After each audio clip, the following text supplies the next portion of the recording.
ভিডিওতে আমরা প্রথমে যা দেখি তা আসলে গোটা ঘটনার প্রেক্ষাপট বলে না। এই কারণেই হয়তো সামাজিক যোগাযোগ মাধ্যমে বদলে যাচ্ছে পোশাক নিয়ে চলন্ত বাসে নারীকে হেনস্থার ঘটনার ন্যারেটিভ বা বয়ান। সামাজিক যোগাযোগ মাধ্যমে ছড়িয়ে পড়া একটা ভিডিওতে দেখা যায় সিদরাতুল মুনতাহা রহমান নামের এক নারীকে আরেক মধ্যবয়সী পুরুষ শারীরিকভাবে আঘাত করছেন একটা বাসে। কিন্তু এবার সে ভিকটিম বা ভুক্তভোগী সিদরাতুলের বিপক্ষে কিনা এলো ভয়ঙ্কর কিছু অভিযোগ।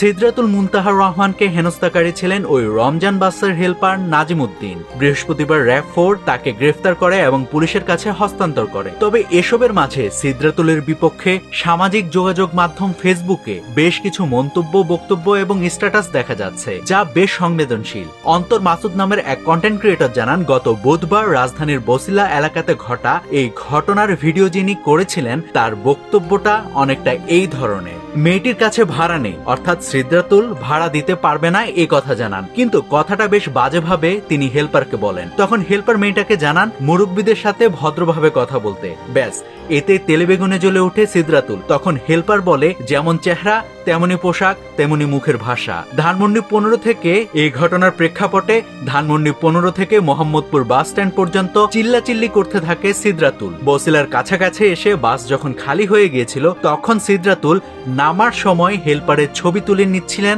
এবং তাচ্ছিল্য সুরে বলছিলেন, একটু হাসো। এরপর হেল্পার হয়তো তাকে এর উত্তর দেয়। এরপরই খুবই বিশ্রী ভাষায় হেল্পারের মা বাবা তুলে গালিগালাজ করতে শুরু করেন সিদরাতুল। দিতে থাকেন বিভিন্ন এবং এক পর্যায়ে তাদের মধ্যে হাতাহাতি শুরু হয়। ভিডিও ধারণকারীর ভাষায়, ভিডিও করতে দেখে তার উপরও চড়াও হয় সিদরাতুল এবং তাকে ভিডিও ডিলিট করতে বলেন। তার জামা ধরে টান দেন এবং তার স্ত্রীর হিজাব ধরে টানেন, এমনকি তার ভাগ্নির সাথে হাতাহাতি পর্যন্ত করেন। অন্তর মাসুদের বরাতে ভিডিওকারীর এই সমস্ত কথার সাথে আসলে সামঞ্জস্য রয়েছে গোটা ভিডিওটার। অন্তর মাসুদের বরাতে ভিডিওকারীর এই সমস্ত কথার বেশ কিছু সামঞ্জস্যতা রয়েছে সেই ভিডিওর সাথে। এবার আসা যাক সিদরাতুলের আগের বাড়িওয়ালার মেয়ে রুফাইদা তাসনিম খানের অভিযোগে। তিনি বলেন, ওর মতো অসভ্য আর দুনিয়াতে আরেকটাও নেই। আমাদের বাসায় ভাড়া ছিল, টাকা কাপড় চুরি করত, ঘরের ভেতর সেবন করত, পুলিশকে ফোন করায় ভয় দেখায় আমাদের। পরে পুলিশ কেস করলে মেয়েটি বাড়ি ছাড়তে বাধ্য হয়েছে। এরপর রুফাইদা একটি ছবি দিয়েছেন যেখানে স্পষ্ট দেখা যাচ্ছে সিদরাতুল রান্নাঘর থেকে নিয়ে কাউকে হুমকি দিচ্ছে।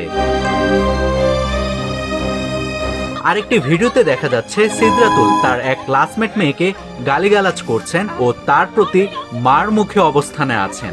সিদরাতুলের পরিচিত আরেকজন নারী জানিয়েছেন তার গলায় ধরে করানোর মতো অ্যাবিউজ করেছেন সিদরাতুল। আবার ওই ভাড়া না দেওয়া তার অভ্যাস বলে অভিযোগ করেছে অনেকেই। এমনকি তার ইউনিভার্সিটিতে নাকি তার নামে অনেকেই লিখিত অভিযোগ দিয়েছে।